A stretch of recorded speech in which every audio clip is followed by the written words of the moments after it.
Séance du 18 janvier 2022, deuxième partie. Avant de reprendre le fil de l'exposé sur la devise républicaine, je fais le point sur les propositions que je vous avais suggéré de me faire concernant la suite de ce cours.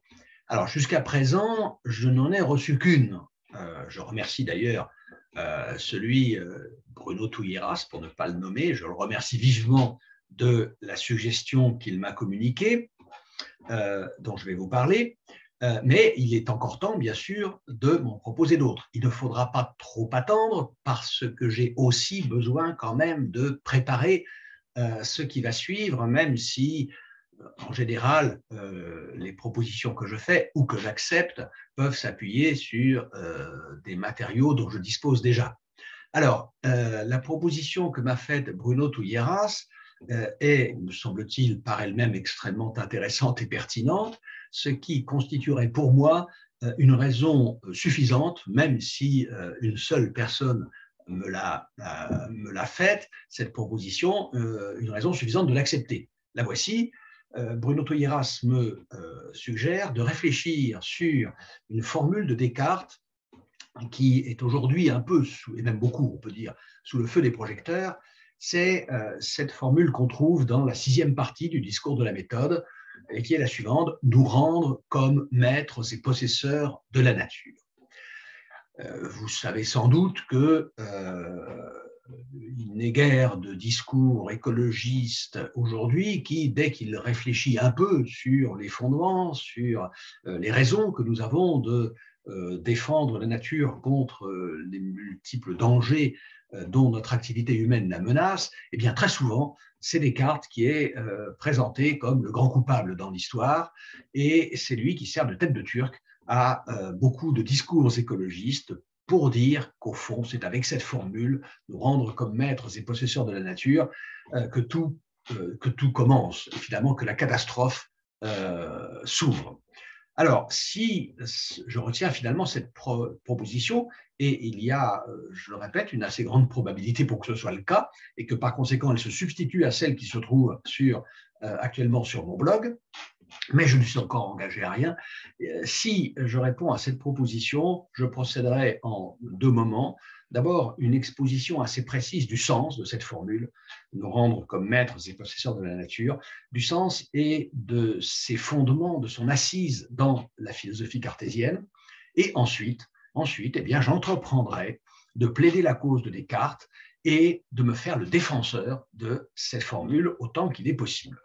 Voilà, sans nier pour autant, en effet, qu'elle est sa place dans l'origine des événements qui se sont enchaînés et qui ont conduit à la situation écologique qui est la nôtre aujourd'hui. Ça, je ne le nie pas, mais enfin, je pense qu'on pourrait quand même rendre justice à Descartes et montrer en quoi il n'est peut-être pas très pertinent de lui attribuer la responsabilité qu'on se plaît aujourd'hui très fréquemment à lui attribuer dans cette histoire. Bon, voilà ce que je voulais dire. Donc, je répète, il est encore temps de communiquer à mon adresse internet patrick.dupuey@protonmail.com toutes les suggestions qui vous conviendraient. Alors, s'il y en avait d'autres, évidemment, là, il faudrait que je tranche. Le simple fait qu'il y en ait une et une seule venant de l'un de mes auditeurs de ces cours de philosophie suffit à me faire préférer cette proposition, à moins qu'évidemment, sauf si elle était aberrante, mais ce n'est certainement pas le cas, au contraire de la proposition de Bruno Touilleras, suffit à me faire préférer une proposition qui vient de vous à celle que j'aurais pu de moi-même formuler. Mais, je répète, vous pouvez en proposer d'autres, et alors là, elles se trouveront en concurrence. C'est moi qui trancherai, je n'organiserai sans doute pas de vote, mais vous pouvez toujours donc intervenir pour cela. Je vais reprendre donc l'examen de la devise républicaine, mais auparavant, permettez-moi une page de publicité, puisque vient de paraître un livre auquel j'ai travaillé pendant plus d'une année, en compagnie d'ailleurs de quelqu'un qui est un ami, qui est le directeur de la collection dans laquelle paraît ce livre. Alors ce livre paraît, le voici, hein, je vous le présente, bon, j'espère qu'il est bien visible, ça s'intitule « La croyance, comment savoir ce qu'il faut croire ». avec un texte de John Locke. C'est publié aux éditions Vrin dans la collection Questions et raisons. Collection Vrin. Alors Vrin est un éditeur qui ne publie que de la philosophie. C'est, je crois, même le seul éditeur français qui ne publie que des livres de philosophie. La collection Questions et raisons repose sur le principe suivant: un texte classique, un texte consistant, un texte de plusieurs dizaines de pages,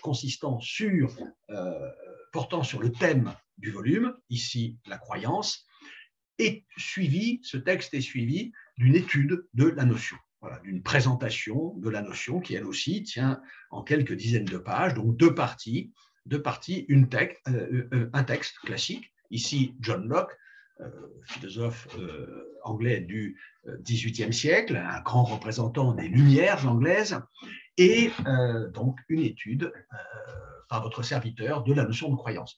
Si vous aviez l'idée de vous procurer ce livre et de le lire, sachez quand même ceci, qu'il n'est question dans cette collection que d'aider les étudiants à entrer dans une notion qu'ils auraient plus spécialement à étudier, par exemple dans la perspective d'un examen ou d'un concours, parce que cette question serait au programme. Donc c'est un texte, ce n'est pas un essai, c'est-à-dire ce n'est pas un texte dans lequel je propose des thèses particulièrement nouvelles ou personnelles sur la notion de croyance. Non, c'est tout à fait autre chose. C'est une tentative de donner aux étudiants donc, qui entrent dans cette notion une vision assez bien balisée du paysage philosophique attaché donc au concept ici de croyance. Dans cette collection sont déjà parus deux autres volumes, l'un sur les passions, l'autre sur la technique. Celui sur les passions a été fait par le directeur de la collection, qui est un ami maintenant. Il l'est devenu parce que nous nous sommes rencontrés sur, bien sûr, la philosophie, mais aussi sur la montagne, l'alpinisme, parce qu'il fait partie de la tribu, qui s'appelle Michel Malherbe. Michel Malherbe, donc traducteur notamment beaucoup de philosophie anglaise, et philosophe d'une grande étendue de savoir, d'une grande intelligence, et en plus aussi sympathique, aussi chaleureux qu'on peut le souhaiter de la part, alors philosophe ou pas, d'un être humain. Voilà. Donc, au passage, je remercie Michel Malherbe de m'avoir permis d'entrer dans cette petite collection Questions et raisons et d'avoir publié ce volume sur la croyance. Voilà. Évidemment, si vous lisiez ce texte, d'abord, je vous dirais, commencez par celui de Locke, et vous pouvez même d'ailleurs, avec beaucoup d'avantages, vous en tenir à l'extrait de l'essai sur l'entendement humain de Locke, mais si vous lisiez ma prose, eh bien, naturellement, je serais intéressé par toutes les remarques, par toutes les critiques, par toutes les objections qui pourraient vous venir à l'esprit. Voilà. Fin de la page de publicité, je reviens à l'étude de la devise républicaine, et plus spécialement, puisque nous en sommes là, de la notion de fraternité. Alors, j'avais commencé de réfléchir sur ce que pourraient être les fondements de l'idée, de la notion, du devoir de fraternité. J'avais précisé pour commencer que ces fondements ne sauraient avoir la solidité, la robustesse de ceux qu'on a pu donner aux idées de liberté et d'égalité. La notion de fraternité apparaît moins directement déductible, de façon rationnelle, de données aussi solides que celles sur lesquelles l'âge classique, le XVIIe siècle, et les Lumières, au siècle suivant, ont cru pouvoir s'appuyer pour donner une assise que les hommes de ces temps croyaient inébranlable aux notions de liberté et d'égalité. Je m'empresse d'ailleurs de dire, mais je crois l'avoir déjà signalé, mais je le répète, que l'étude que j'ai menée de ces notions, que je continue de mener de ces notions de liberté, d'égalité et de fraternité, ne doit pas être comprise comme une adhésion ou une allégeance quelconque aux raisons qui ont été fournies par ceux qui ont promu ces notions de liberté et d'égalité et de fraternité et qui ont qui les ont finalement instituées en devise de la République française. Je n'ai pas proposé les analyses que vous avez suivies et que vous continuez de suivre. Je ne les ai pas proposées comme des analyses auxquelles il faudrait nécessairement adhérer. Les Lumières en particulier ont donné aux notions de liberté et d'égalité des fondements anthropologiques dans lesquels je sais qu'on peut tout à fait ne pas se reconnaître et dans lesquels je ne dis pas du tout que moi-même je me reconnais. Je n'ai essayé de faire que ceci, à savoir mettre en évidence, mettre au jour de la façon la plus claire, la plus suivie, la plus raisonnée possible, mettre au jour les motifs qui ont poussé ceux qui l'ont fait à précisément produire ces notions de liberté, d'égalité, de fraternité et à les instituer en devise de la République. Alors, je suis donc engagé dans une réflexion sur les fondements de la fraternité. J'ai étudié premièrement la tentative, enfin j'ai mentionné seulement, je ne suis pas allé plus loin que faire mention pour signaler le fait qu'elle n'avait pas eu de suite, pas de lendemain, faire mention de la tentative d'Auguste Comte de trouver un fondement à l'idée politique, si vous voulez, de fraternité dans le lien familial. C'est-à-dire que Comte, lui, voudrait, et je pense que, enfin, je ne vois pas qu'on ait pu le suivre dans cette direction, voudrait établir une continuité directe entre le lien qui unit les membres d'une fratrie, frères et sœurs au sein de la famille, et la fraternité politique, la fraternité républicaine, par l'intermédiaire, je l'avais dit, de la domesticité, ce qui rend encore plus problématique pour nous l'idée de suivre Auguste Comte sur ce chemin. J'avais ensuite évoqué la fraternité chrétienne, ou plutôt l'amour chrétien du prochain, pour mentionner ce fait, alors là, indiscutable, qu'on a pu établir, et sans doute avec un certain nombre de bonnes raisons, un rapport entre le thème évangélique de l'amour du prochain, y compris, d'ailleurs, je l'avais signalé, de ses ennemis, et la fraternité républicaine. Je ne crois pas, je l'avais dit aussi, que les chrétiens soient toujours fondés à se présenter comme les principaux instigateurs de cette notion de fraternité, les principaux inventeurs de l'idée de fraternité à partir du message évangélique. Il n'en reste pas moins que cette continuité est tout à fait réelle, avec cette différence, je le rappelle, que l'amour chrétien est beaucoup plus exigeant que la fraternité républicaine, en ce qu'il va jusqu'à nous demander d'aimer les ennemis que nous combattons, ce à quoi la fraternité républicaine n'oblige pas.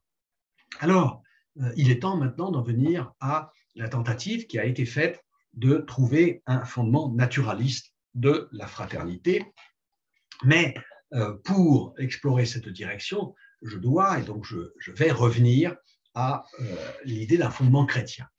Vous vous souvenez de la formule de Bossuet que je rappelle, Dieu a établi la fraternité entre les hommes en les faisant tous naître d'un seul. Dieu a établi la fraternité entre les hommes en les faisant tous naître d'un seul. Cet un seul, c'est évidemment Adam, le premier humain.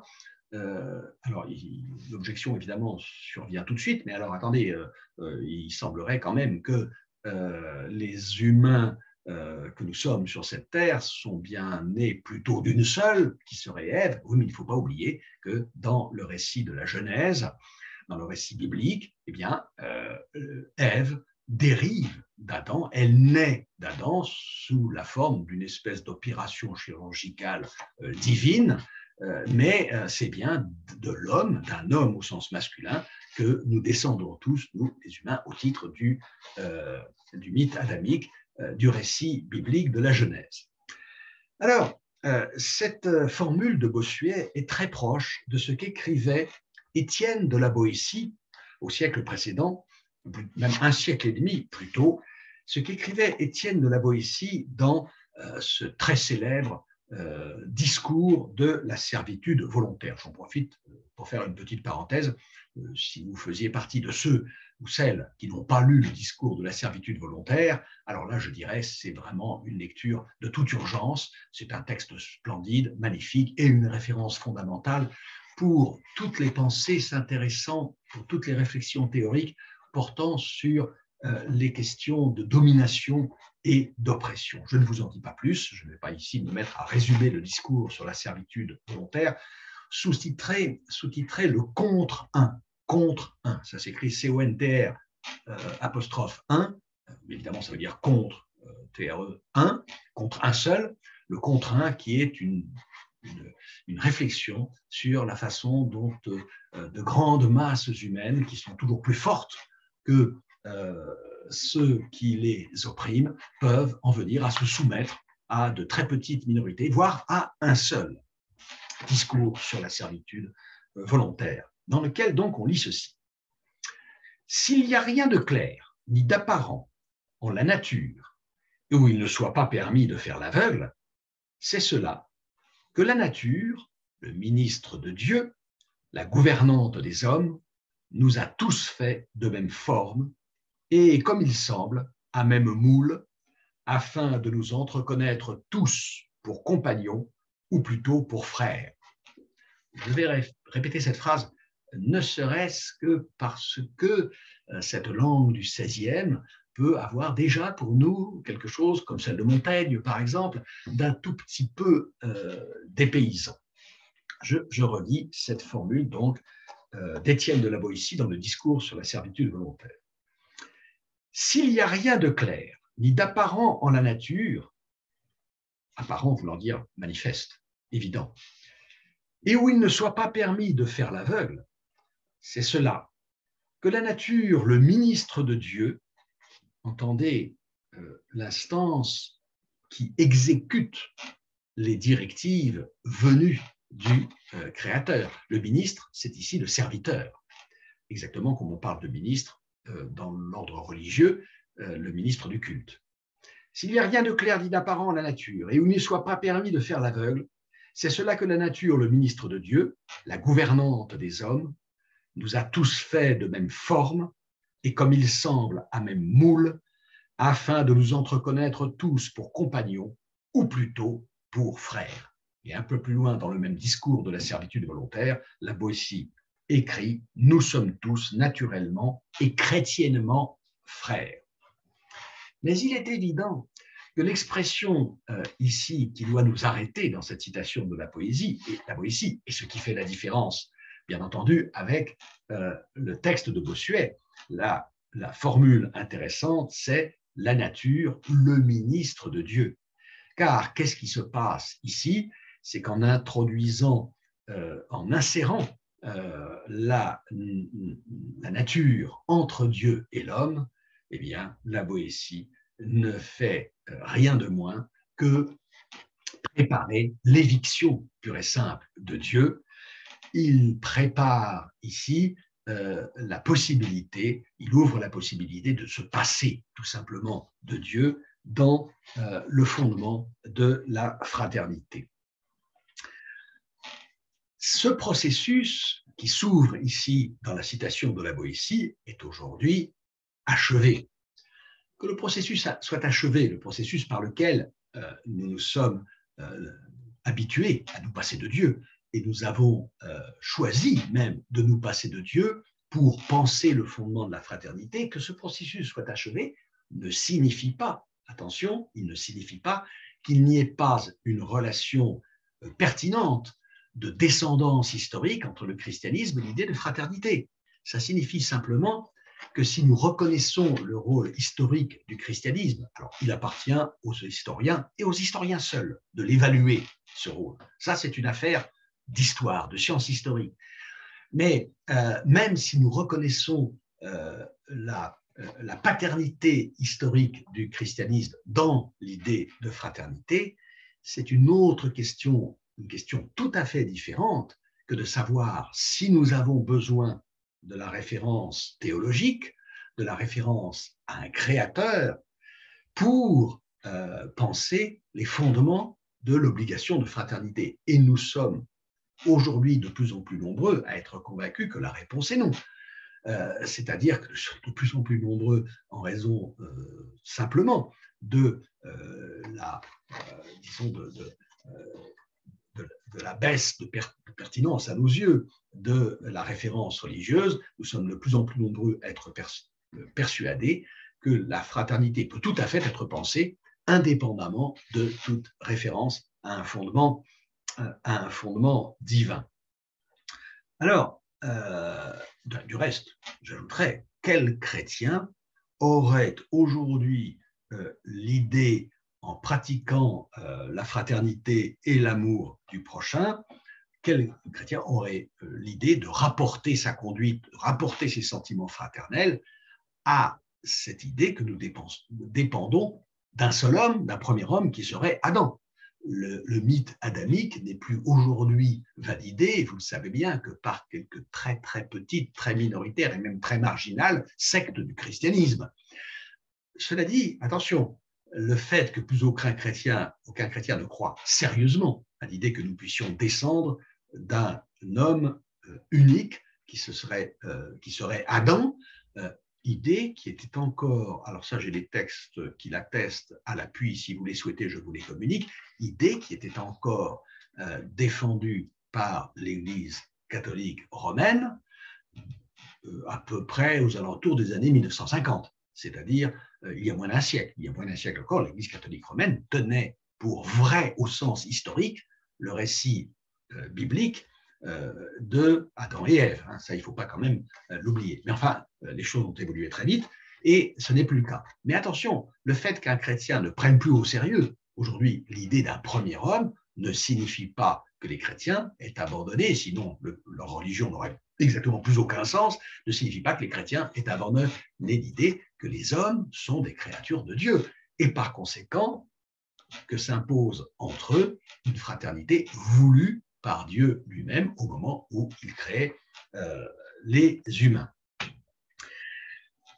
Quoi qu'il en soit, il est certain que nous passons maintenant très bien de Dieu pour fonder la fraternité, ce qui nous a évidemment poussé dans la direction naturelle qui a été celle de la culture, de la civilisation européenne occidentale depuis que le christianisme a commencé son processus d'effacement dans les consciences, qui a été de nous tourner vers la nature. Et ça a été le grand mouvement déjà au XVIe, un peu plus au XVIIe, et alors considérablement plus encore au XVIIIe, que de substituer à Dieu comme fondement de nos valeurs, fondement de nos obligations, fondement de nos institutions, lui substituer la nature, ce que signifie l'idée de droit naturel de l'homme. En vérité, ce mouvement qu'on pourrait appeler de sécularisation, je préfère dire sécularisation que laïcisation, car l'idée de laïcité nous renvoie à un ordre de questions différentes. Donc je pense qu'il est préférable de parler, plutôt que de la laïcisation, comme on le fait souvent, de sécularisation. Eh bien, ce mouvement de sécularisation était amorcé déjà de très longue date et il avait été ouvert par les philosophes. Par exemple, Aristote, déjà, dans les Politiques, notait la parenté qui unit l'idée de fraternité à celle d'égalité. Je lis ceci donc dans cet ouvrage intitulé Les Politiques, qui est l'un des très grands textes d'Aristote, au livre 8, en 1161a, on lit ceci. Pareil à l'affection fraternelle est celle qui existe dans le régime timocratique, c'est-à-dire le régime fondé sur l'honneur. Sur l'honneur, c'est-à-dire, si vous voulez, sur la vertu civique et non pas, par exemple, sur la crainte qu'exerce le despotisme ou sur l'argent, le régime dans lequel ce sont les plus riches qui gouvernent, ou sur l'âge, par exemple la vieillesse, il y a des gérontocraties, on en a connu, etc. Donc, je répète, pareil à l'affection fraternelle et celle qui existe dans le régime démocratique, car ce gouvernement a pour idéal l'égalité et la vertu des citoyens, de sorte que le commandement appartient à ces derniers à tour de rôle et que tous y participent sur un pied d'égalité. Voilà. Aristote, ici, note la parenté entre les idées d'égalité et de fraternité. Je reviendrai d'ailleurs sur cette parenté un petit peu plus tard. Il note cette parenté, mais qui n'a de sens pour l'instant que politique. En revanche, des philosophes, et presque en même temps que Aristote, vont étendre la pertinence de cette idée de fraternité au-delà de l'association politique vers l'humanité tout entière. Et ici, il faut penser en particulier aux stoïciens et en particulier à tout ce stoïcisme tardif de l'époque impériale romaine. On peut penser alors à Sénèque, Épictète, Marc Aurèle.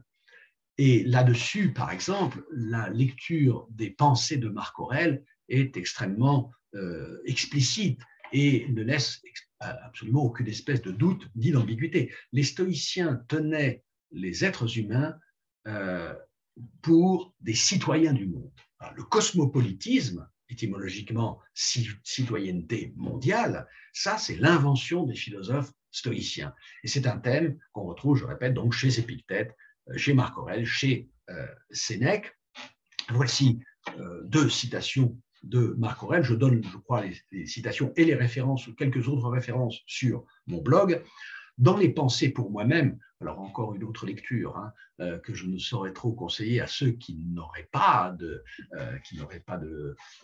découvert la pensée stoïcienne, les écrits des stoïciens.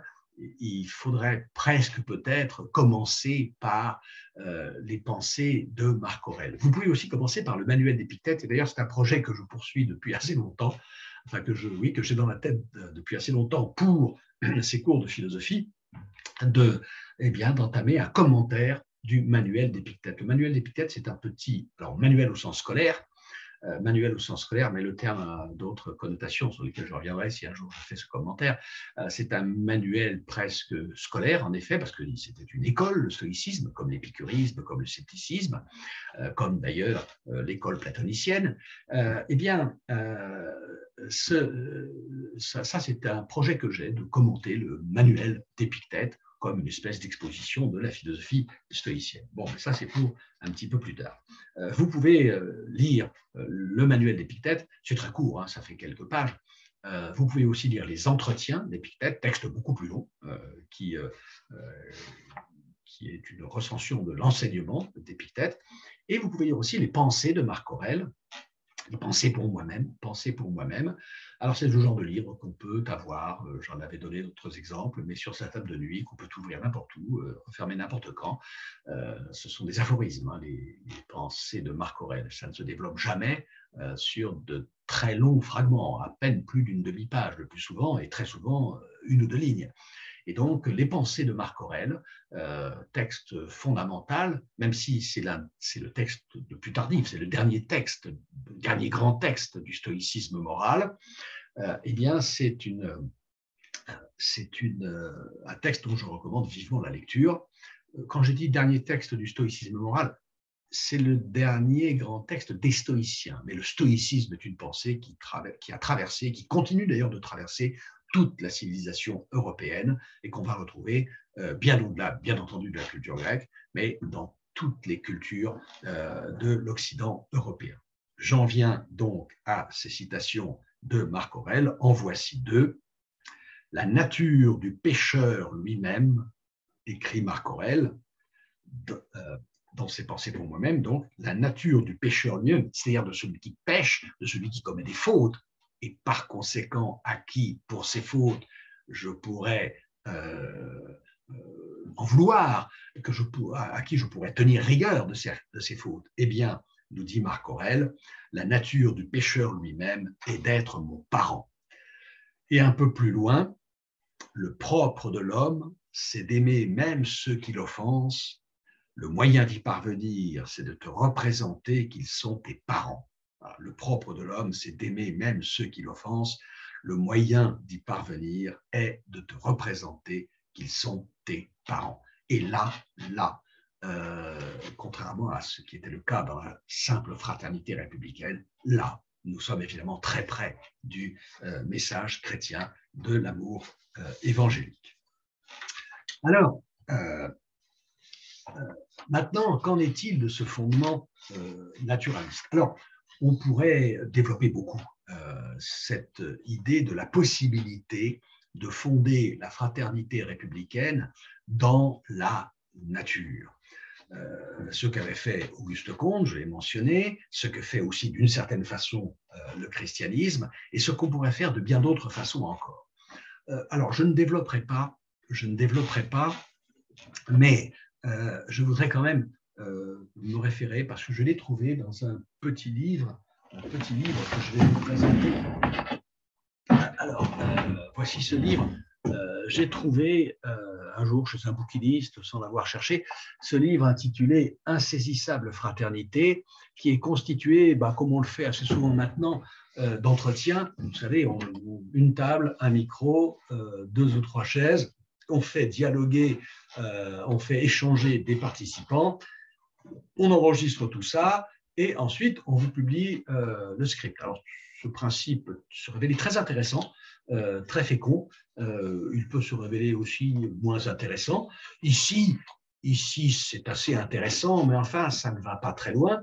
Nous avons affaire à 3 échanges entre successivement Alain Finkielkraut, dont je ne présente pas, en général on connaît, Albert Jacquard, grand généticien, mais aussi grand humaniste, dont je vais parler maintenant, un peu plus spécialement, Jean-Pierre Schnetzler, alors lui qui est nettement moins connu, Jean-Pierre Schnetzler, il y a 4 intervenants, donc Alain Finkielkraut, Albert Jacquard, Jean-Pierre Schnetzler et Frère Jean, qui lui est peut-être connu de certains d'entre vous, il ne l'était pas de moi.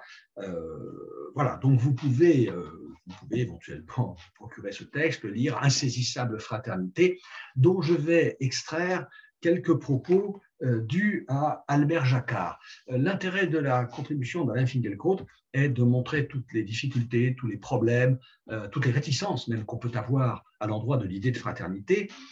L'intérêt d'Albert Jacquard, de l'intervention d'Albert Jacquard est un peu inverse, c'est d'étendre à ce point les mérites de l'idée de fraternité, d'en étendre à ce point la valeur, la portée, que je crains, ça risque d'ailleurs de ne plus vouloir dire quelque chose de très clair. Mais au moins, Albert Jacquard tente-t-il de donner l'assise la plus large à cette idée de fraternité et donc d'opérer autour d'elle le consensus le plus massif possible. Moi, je me méfie des consensus trop massifs. Alors voici ce que dit Albert Jacquard. Albert Jacquard de 1925-2013, il est mort maintenant il y a quelques années, qui fut, comme je l'ai dit, un généticien de premier ordre.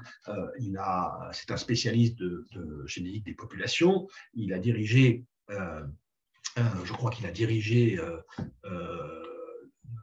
l'Institut de démographie, l'INED. En tout cas, il fut un très grand humaniste, toujours à la première ligne des combats menés sous la bannière de la fraternité. Combat contre l'inégalité, combat contre la pauvreté, combat contre le racisme aussi.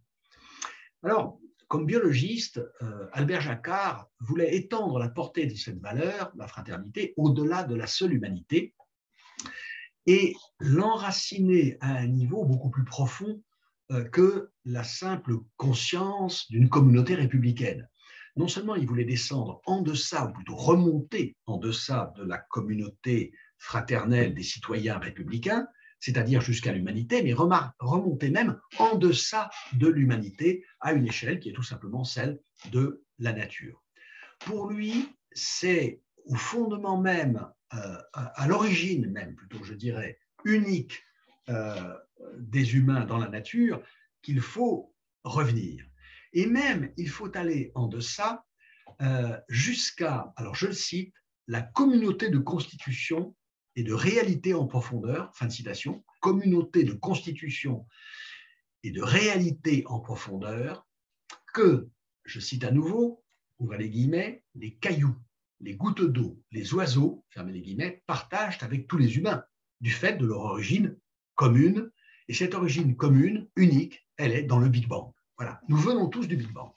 Nous venons tous du Big Bang et nous sommes tous Albert Jacquard se réfère expressément à cette expression de quelqu'un qui a un peu le même statut, mais du côté de la science astronomique et pas du côté de la science biologique, le même statut qu'Albert Jacquard, grand scientifique et grand humaniste, mais grand scientifique qui s'est sans doute, je dirais, consacré peut-être, oh, non, plutôt je ne le sais pas, enfin qui s'est consacré comme Albert Jacquard à la vulgarisation de sa discipline et qui l'a, je crois, au bout d'un certain temps, complètement délaissé comme discipline scientifique pour justement s'engager dans la vulgarisation scientifique, de très bonne qualité d'ailleurs, mais aussi dans le combat humaniste, et je veux parler d'Hubert Reeves.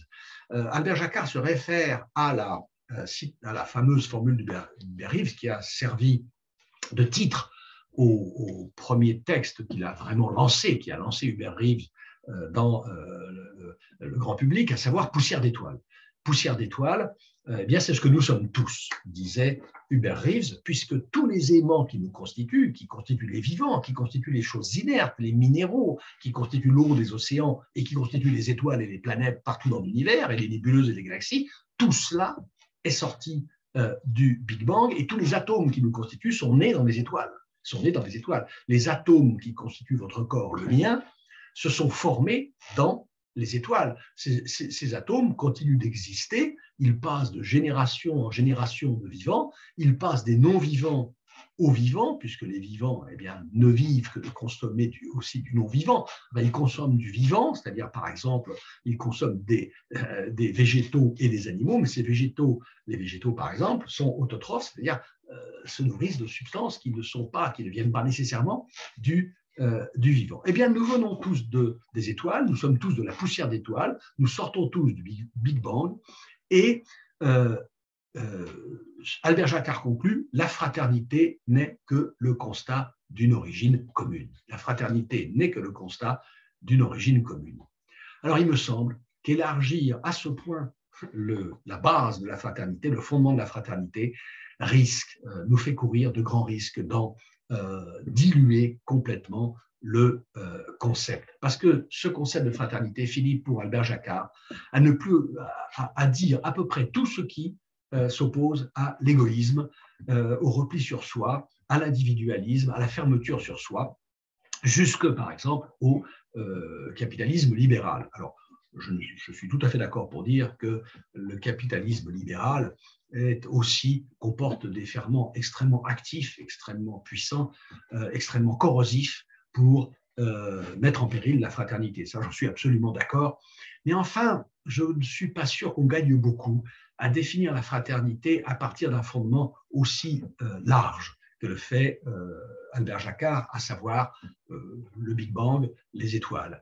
Il va jusqu'à dire ceci, je le cite, « L'amour physique fait partie de la fraternité. L'amour physique fait partie de la fraternité. » Ben non, ça c'est une... Je vous invite la prochaine fois que vous essayerez de persuader quelqu'un de faire l'amour avec vous, de vous autoriser de la devise républicaine et de lui dire « Ah, tu ne veux pas coucher avec moi quand même, je te trouve pas très fraternel et je trouve que tu devrais quand même un peu te préoccuper de la devise républicaine à laquelle quand même tu es assujetti par ton statut de citoyenne ou de citoyen français. » Non, l'amour physique ne fait pas partie de la fraternité. La fraternité, je le répète, c'est une valeur et c'est une disposition qui n'est pas sélective, qui n'est pas élective. On n'élit pas, on ne choisit pas ceux envers qui on doit être fraternel, parce qu'on ne les connaît pas tout simplement. On ne connaît pas tous les membres de l'association politique, on ne connaît pas tous les membres de l'humanité. Alors, pour ce qui concerne donc l'amour physique, il me semble qu'il n'y a rien de plus électif, de plus sélectif. On ne fait pas l'amour avec n'importe qui. Ça ne veut pas dire qu'on ne fait l'amour qu'avec des personnes avec qui on se sent très profondément lié, au point, par exemple, de se déclarer en relation amoureuse avec ces personnes. Alors là, moi, je ne trouve aucune espèce d'objection à ce qu'on couche, j'allais dire, avec le premier venu, la première venue. Je veux dire, bien souvent, vous savez, hein, c'est un peu parce qu'il était ici et parce que j'étais là. Hein. Mais quand même, on choisit. Quand même, on sélectionne. Quand même, quand je dis n'importe qui, le premier venu, je dis pas n'importe qui. Voilà. C'est pas tout à fait pareil. Et non, l'amour physique ne fait pas partie de la fraternité.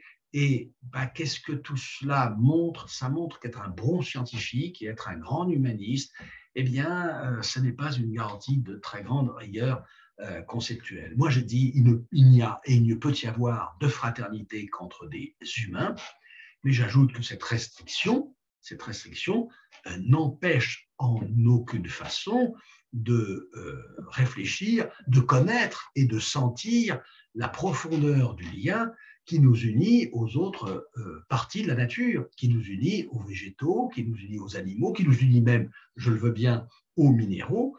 Et ça n'empêche rien, le fait de limiter la fraternité aux humains, ça n'empêche en rien de reconnaître la valeur des obligations qui nous incombent à l'égard des autres espèces, à l'égard des écosystèmes, par exemple, à l'égard de tout ce qu'on appelle la planète, minéraux compris. Minéraux compris. C'est-à-dire que, par exemple, je pense qu'il faut combattre le trafic, l'exploitation effrénée du monde minéral, le trafic des minéraux, mais la fraternité, non. Ah oui, aujourd'hui, en effet, j'ai vu des gens essayer de me vendre la lithothérapie, par exemple, la dernière connerie en vogue, la dernière stupidité qu'on a quand même la désolation de voir vendue dans les librairies, comme par exemple, vous allez au Leclerc, là, vous allez à la librairie, c'est pas une mauvaise librairie, le Leclerc, il y a plein de choses intéressantes, c'est très bien, il faut un très bon boulot, bon d'accord, évidemment, on peut leur reprocher de faire du mal aux librairies des quartiers, hein, et il y en a aussi, il y en a eu, et il y en a encore une au moins de très très bonnes à Tarbes, mais vous trouverez, alors, je ne sais pas s'il y en a un dans cette librairie-là, ça m'étonnerait quand même un peu, mais vous trouverez la lithothérapie. Vous savez, c'est soin par les pierres. Porter de l'améthyste, ça aura telle vertu, porter du jade, porter du machin, et ça éloignera les ondes négatives, ça vous déstressera et tout. Bon, c'est une stupidité sans nom. C'est complètement.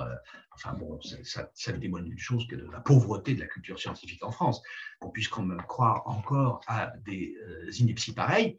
Alors on essaie de nous vendre ça, j'ai vu ça, au nom d'une espèce de fraternité. Ah, mais nous venons tous de ça, nous sommes tous parents. On m'a dit ça, moi. Mais vous savez, vous avez tort de contester ça parce que nous sommes apparentés aussi à tous ces minéraux, donc c'est pas étonnant que ça agisse, que ça interagisse, que ça bénéficie, etc., ou que ça nuise éventuellement. Bon, non. Il n'y a pas entre les minéraux et moi le même lien. Il ne peut pas y avoir de lien analogue même à celui qui me relie à mes semblables humains ou membres de la même espèce. Non, c'est pas possible. Et donc, il faut arrêter de se raconter des histoires. Et je crains que Albert Jacquard nous raconte de belles histoires, de jolies histoires, des histoires sympathiques, mais des histoires quand même. Bon, j'en termine ici aujourd'hui avec cet examen des fondements de la fraternité. J'aurais deux ou trois choses à ajouter à ce sujet avant de passer au dernier point dans cette analyse de la fraternité, après quoi j'en viendrai à une conclusion générale sur la devise républicaine. Et le dernier point sera consacré à la place, la troisième, de la fraternité dans la devise républicaine. Qu'est-ce que signifie le fait que cette notion de fraternité intervienne après celle de liberté et d'égalité en troisième position dans la devise républicaine? Voilà, je vous remercie et je vous dis à la semaine prochaine.